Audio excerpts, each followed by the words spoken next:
You know, I learn a lot when I watch Drive. For example, Mike Spinelli and I allegedly created Shakedown. It's in the credits. Yeah, it's in the credits. So Mike's here on Shakedown.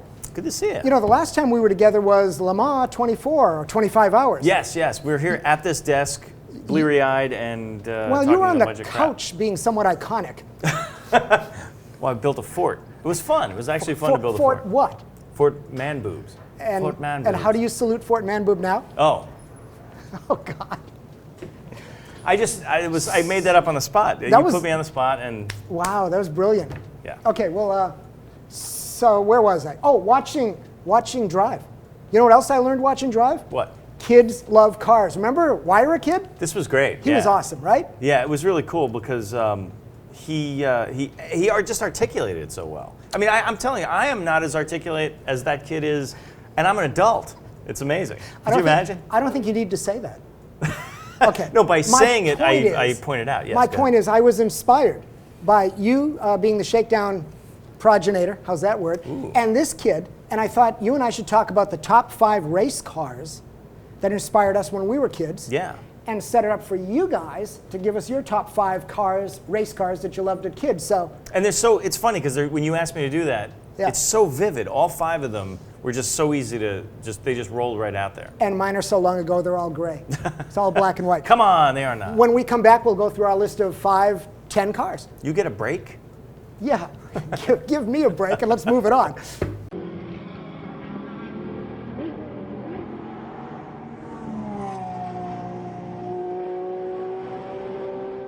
Okay, inspired by Huayra Kid. Yes. Here's our top 5 race cars when we were a kid. Yeah. And the cool thing is it's going to be maybe 2 generations. I mean, my stuff is primarily 1967. Wow. And yours is? Well, mine's mostly mid-'70s because, you know, as a child of the mid-'70s, there were some very cool cars and, you know, so just like that one. There you go. I was going to invite you to go first. Let's start. So the Porsche 91710 ran in Can-Am, and Can-Am was kind of this rare beast back then because you never saw them. They ran. Yeah. I mean, it's not like there was a Speed TV or anywhere you could actually see these cars. Lime Rock, Bridgehampton. I know they raced. Yeah, we were both in the East Coast. You were New York. I was Boston. Mm-hmm. So we had Lime Rock. You had Bridgehampton. Yep. But like you said, it was never on TV. I may be Wide World of Sports, mostly magazines. Right. Exactly. Mostly magazines. But I fell in love with this thing. How can you not? How can you not? Some kid on the school bus had the Matchbox version, right? Got it. And I didn't know what L&M was. Like, you know, I didn't know it was cigarettes. I didn't know what they. I was like, I mean, maybe eventually I read a magazine and saw it in there, but there was something about it. I just got grabbed, and I begged my parents to buy me the larger Corgi one. There you go. The next one. The next actually, shot? I think is the next shot. There you go. Yeah. So there's the Corgi because it was the larger scale. Well, this car was so cool. I mean, Penske put this program together with Porsche to dominate Can-Am, turbocharged. Huge wings, aerodynamics, this cool nose. I mean, they even figured out venting the fenders to keep the thing down. Yep. It's, like you said, it's just painted on or a decal here? Yeah, well, it's just the decal here. But you're right, the airflow through there kept the front down. As a kid, how does that not get your attention? I don't know. I mean, it just really, something about just the whole look of it. It's hard to explain. It's one of those things when you're a kid, it just grabs you viscerally. And there's nothing you can do about it. George Fallmer drove this after Donahue crashed? Yeah, Mark Donahue started the season, did all the testing and development, and in one of the final tests, an air seam in the bodywork kind of split it open, knocked off the tail, flipped backwards. He broke stuff, and Fallmer stepped in and won the championship. Did. And then Porsche went on to dominate Grand Am, probably hastening its demise in some way. Yeah. Did I say Grand Am? Yeah, whatever. It's Grand Am, the Pontiac. Can-Am. All right, my next one, my first one. My show, I'm breaking all the rules. I'm going to have multiple versions of Ford GT. It really started with 1964 when I saw the car at the New York World's Fair. They took this to Le Mans. It failed miserably. But look how it started. Wire wheels. Yeah. Then it evolved to 1966, the Mark II. I'm sorry, 1965, when they put the 427 engine in it. Aerodynamically, let's make downforce with a long nose.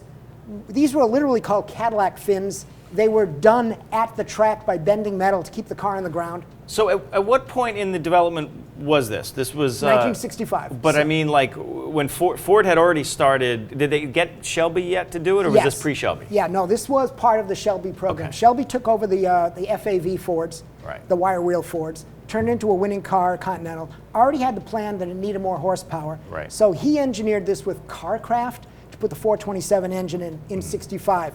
Still the wrong gearbox, fastest laps, failed miserably, which got us to 1966, where they finally figured it out. The 1, 2, 3. And dominated. Yep. But my love of Ford GT didn't end there. Go to this car. This was the J car, which was a prototype development car that also failed miserably, but taught them everything about aerodynamics, honeycomb construction, which got us to the last Ford, the Mark IV, the car that dominated the 1967 Le Mans, that the Americans won in the American-built Ford GT Mark IV. And those were the GTs that I remember. I mean, these were the cars. I know it went on after with Wire, but these were the Ford GTs I remember as a kid. Yeah, well, they were beautiful cars, and you know, hugely successful and awesome. Aerodynamic, Gurney bubble, because he's so damn tall. Right. Gotta love it. What's next? Okay, next. Look at that. Petty's, it's like 71 to 74 Charger, which was arguably the most famous race car of the era, of the mid-70s. He was an icon. This thing won Daytona. Yep. Yeah, I remember it. And it was at a time when there was some NASCAR on TV.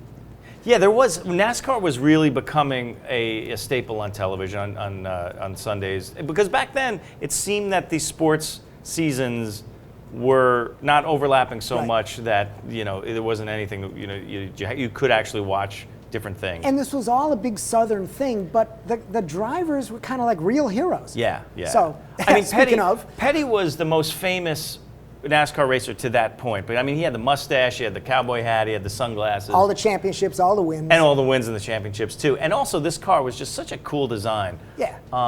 You know, not maybe the fastest Charger ever built, because we were starting to get into the emissions era, you know, the street in Detroit, Charger? yeah. Oh, yeah, it was a pig, but this thing was cool. Yeah, exactly. But if you watch Burn Notice, he has the black one. It's pretty cool. But this was, I had this, my first slot car track was this. So as a kid, this was the, you know, by far my favorite vehicle. Got it.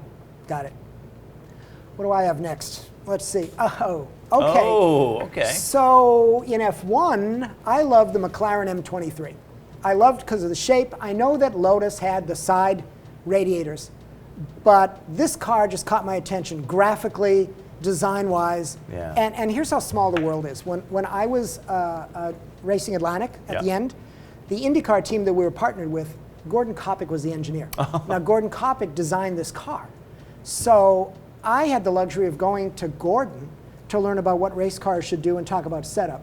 And that just sealed this deal. But I didn't know Gordon as a kid. I just loved the way this car looked. And actually, cheating the system again, here's the other McLaren. Ooh. See the side radiators? Yep. Here's the next McLaren. I loved Can-Am. You loved the Penske Porsches. Yep. When the turbos were kicking ass, McLaren decided we got to do the best we can. And they went with the side radiator route on the last McLaren they built, the M20. Right. It had like a huge Chevy engine, aluminum block. This was a wing. These were the side radiators for weight distribution. It maybe won one race. The Porsche still kicked ass, but I remember this car aerodynamically, visually, and just sealed the deal as McLaren being one of those cool brands and cars that I liked. Yeah, I mean, and this really started the whole. I mean, with Can-Am and McLaren, and if you ever have a chance to go to Woking to their headquarters, you'll see the early cars just out there in front with the Formula One cars, and it's just so striking and awesome. Yeah. Funny you say that. If the Spa edit works out the way, we did get that chance, and I was just a blubbering little kid walking around talking about this stuff. They were cool cars. You're next. All right, what's up? Oh, BRE. So, along with the NASCAR stuff, my next door neighbor, I got a lot of the toys that he outgrew. So, like his mom would put them in a box and bring them over. So better than his clothes. Yes, I did get my own clothes, my tough skins, from Sears. So my mom shows up, or my dad, and with a box of slot car stuff, AFX slot car stuff, and I look inside, and there's this unbelievably cool Datsun in the red, white, and blue BRE livery. So that's the Peter Brock Enterprises livery, and John Morton, right? Oh, and the second car in the box was the 510, right? So my uncle had a 510 and a 240. So it was like the circle was unbroken at that point. And there's a that's not the actual car I had, but that's very close to it. Slot car brush. Yeah, slot car brushes. Yep. So what I was going to say is the cool thing about these cars, these aren't Pro Series cars. These were built for the SCCA runoffs. Yes. At the time, the manufacturers would use the runoffs to market their brand. Yeah. So drivers like John Morton and stuff. And John Morton ended up doing commercials for Datsun. So not only I'd be downstairs playing, with these slot cars, I'd come upstairs, and watch Wide World of Sports would be on, and the Datsun commercials in between. There's Johnny Morton. Well, that's funny you should say selling 240s. It was amazing. Because we never would see the runoffs on TV, but we'd see race cars on the commercials. Right. Remember Gulf had the Ford GT and even the Porsche one time in their commercials? Yeah. Very rarely we saw them work. We'd just leaf through magazines. Well, that's the thing. I mean, think about how deprived we were of footage of any race car. I wonder if it was better or not.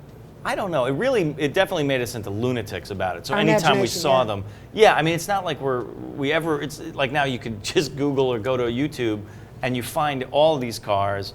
Usually you find POV footage too. So it's, you're always able to satisfy that. But we were like, we ended up as fiends.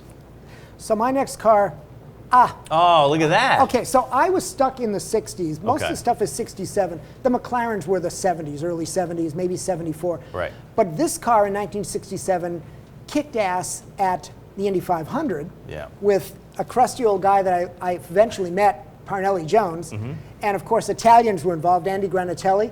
And he's a marketer, which was the whole STP thing here, and the Turbine car.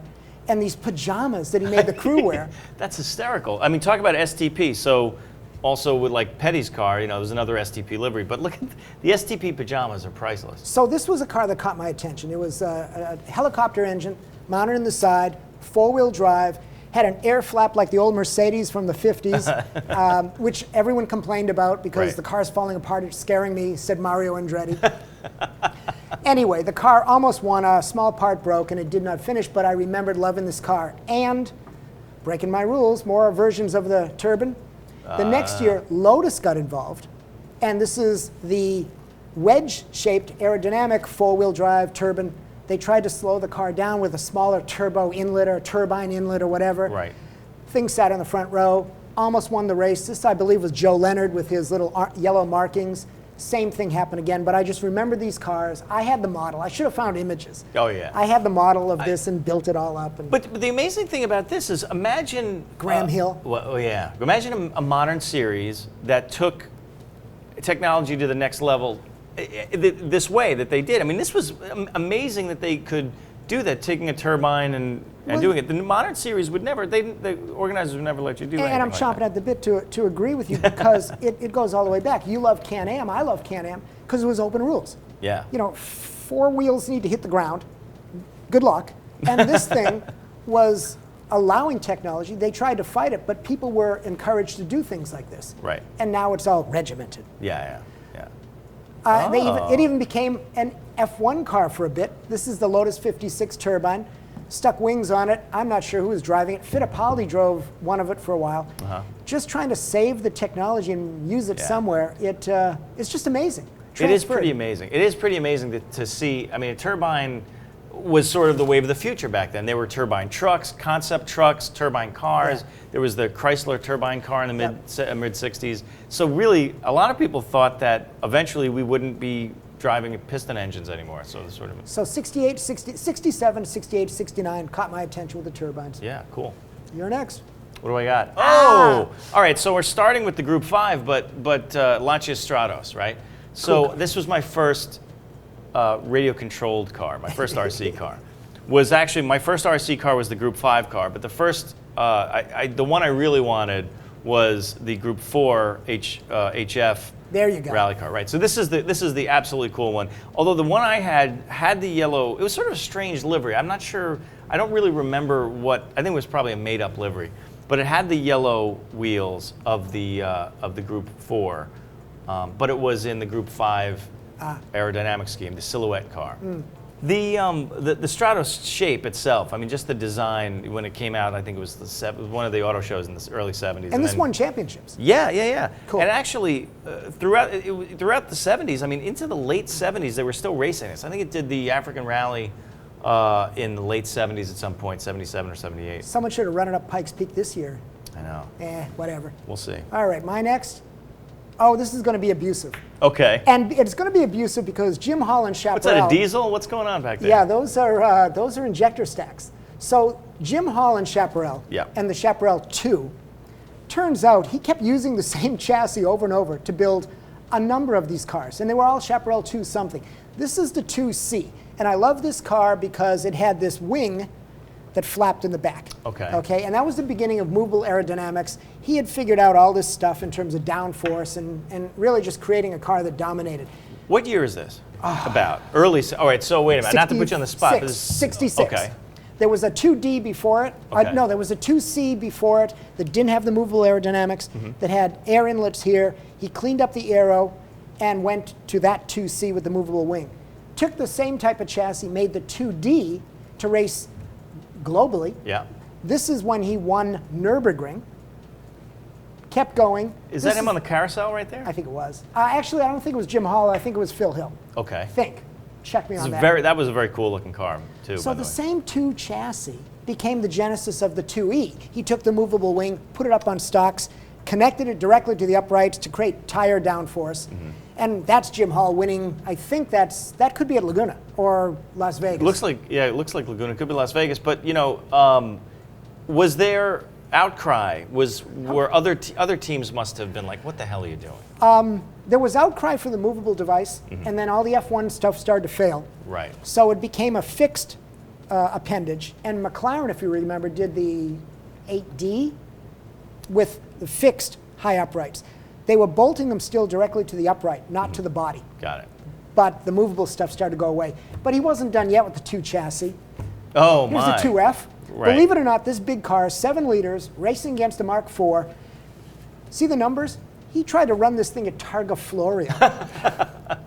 It was just freaking awesome. That's pretty amazing. By the way, Cox. Yeah. Remember the slot cars, and they had the gas-powered. God, yeah. The gas-powered scale model, the big scale models with the gas engine. Those were super cool. I never actually built them. Actually, that was a big deal that he cut that sponsorship deal to market the cars by having little models out there for us kids. You're right, and it's funny how if you Google around, you'll see the original sticker for the Cox Chaparral, and that was our internet. I mean, toys were our internet. Right. I mean, that's how we got exposed to this stuff. And then I may be bending the rules or the facts here a little bit, but it was a 2, and it was the last one, the 2J. Yep. Actually, there was another one, but it was a real abomination. But I think basically the same genesis of the chassis was used to create the fan car with the downforce. You can see the skirts. Wow. So Chaparral's caught my attention Yeah. in Can-Am, and I just remember all these cars. Yeah, that's amazing. All right. Enough of that. What did I do? 5 cars in my list of 5 on one car? What do we have next? Do we have anything next? I think you've got look the at last. that. This Is the last one? Is this my last one? This is your last one. Yeah, so what was this? The Lotus 77, when Andretti, this is the Andretti car, Right. and that's sort of when I kind of got into it, because my dad was a gigantic Mario Andretti fan. Got it. And this was in a Corgi scale model thing. Yeah. So I got this. I think I got this as a gift. I actually didn't know it existed, and I was too young to even know what John Player was. I was like, who's John Player, and what's he playing? Yeah, we knew all these cigarette brands around all these race cars, and we as kids were just eating it up. Well, I mean, eventually, my dad's friend showed up at the house with John Player cigarettes, because he was British. And he brought his John Player cigarettes over, and they came in this like cylinder, and it opened up, and you had like your John Player cigarettes in there. Other than that, there wasn't, there was a little bit of F1 on TV also, but again, it wasn't like they were showing every race. They'd show us Monaco. They would show Monaco. That was it. And what was the other one? No, it was I think Monaco, and I kind of remember Spa. Okay. But and maybe Watkins Glen? Maybe Watkins Glen. They probably showed Watkins Glen. So did you like this for the graphics? Or I liked it for the graphics. Yeah. This is the thing. I was too young at this point to really be enough of an F1 geek to know what was going on too much. But it was just so cool. I mean, the black and gold was just like, it was mind-blowing. So my last car is also F1. Yeah. There were drivers that I liked. There was Jimmy Clark, and believe it or not, I didn't like Lotus because he kept killing off drivers. Oh, yeah, right.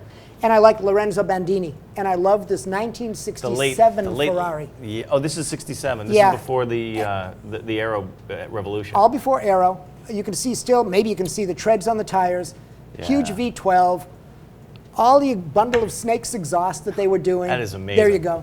And unfortunately, this was at Monaco where he perished. Yeah. And all of that caught my attention when Jimmy passed, when Lorenzo passed, but it kind of somehow didn't taint my love of cars and racing. And this car just caught my attention. I mean, how do you not love a red Ferrari? Right. The basics of this, it's just a cigar shape with the gold wheels, the white exhaust, very visceral. It's and I pretty just amazing. remember the car I loved. And really, to me, this is the most attractive period for F1 cars because it was before. I mean, you know, it was before the aerodynamics.